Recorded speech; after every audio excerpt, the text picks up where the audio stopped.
Actuellement, je pense que je l'ai dit à l'entame, la population togolaise fait plus de 62% de la jeunesse togolaise fait plus de 62% de la population. Ce qui voudra dire que nous constituons la majorité de la population. Bon, si nous supposons qu'en démocratie, c'est la loi de la majorité, je pense qu'au Togo, ceux qui doivent faire la loi, c'est la jeunesse. Donc, fort de cette conviction, nous pensons que si toute la jeunesse se lève et dit de la même voix, la même chose, je pense que ce que nous demandons, nous l'aurons.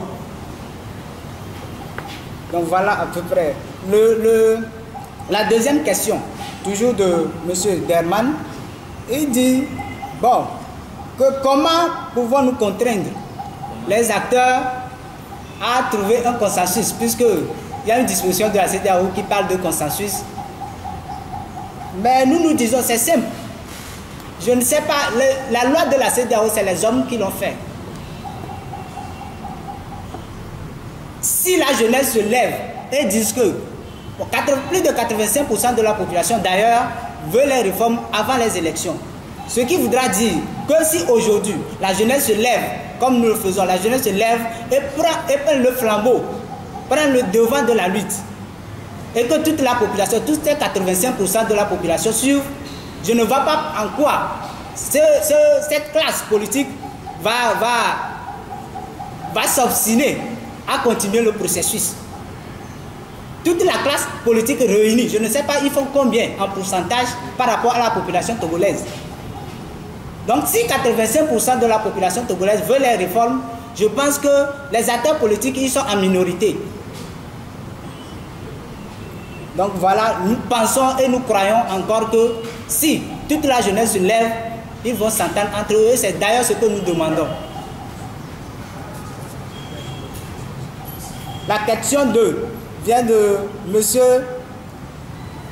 Naté de Vision d'Afrique. Il dit quelle acquaintance est-ce que nous avons des acquaintances politiques? Bon, à cette question, je m'en vais répondre tout simplement. À chaque fois qu'il y a une initiative qui provient des jeunes, on pense qu'il y a toujours quelqu'un qui est derrière ou quelqu'un. Pour moi, c'est une insulte, c'est de l'insulte à la jeunesse.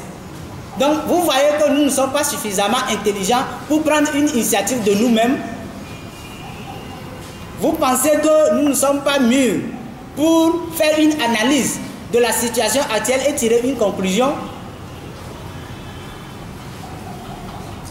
En 2007, je donne un exemple, selon les observateurs, il y a eu plus de 1000 morts pour certains et plus de 500 pour d'autres. Et dans chaque cas, il y a au moins plus de la moitié de ces victimes qui sont les jeunes. Donc je pense que dire qu'on a des acquaintances politiques, c'est des supputations. On en a déjà entendu sur les médias. Bien qu'on n'ait pas encore sorti, mais bon, les confrères, ils parlaient de ça depuis qu'il y a des acquaintances et tout ça. Je m'en vais dire que c'est une injure pour la jeunesse que nous représentons. Nous sommes suffisamment intelligents, suffisamment mûrs pour faire une analyse claire de la situation, des situations et tirer une conclusion. La deuxième question, le mouvement hésitera-t-il encore avant ou bien après les élections? Le dit Flambeau Citoyen est un mouvement ou bien un collectif de mouvements, je peux le dire circonstanciel, mais qui doit vivre. Circonstanciel parce que c'est par rapport à la situation actuelle, à la tension actuelle.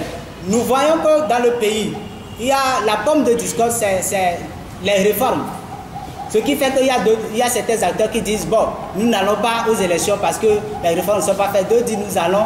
Mais la jeunesse, nous nous situons au milieu. Parce que après tout, les retombées, ou bien les premières victimes, c'est nous.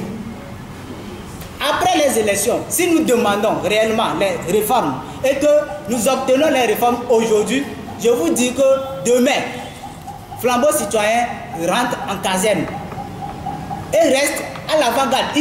Il a un regard sur ce qui va se passer au niveau national.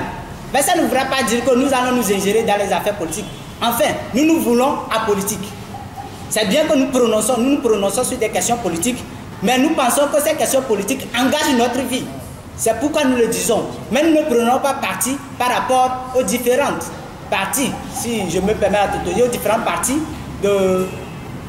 prenantes des élections ou bien de l'élection présidentielle. Donc, Flambeau Citoyen a pour priorité d'obtenir les réformes d'abord et le reste, on avisera.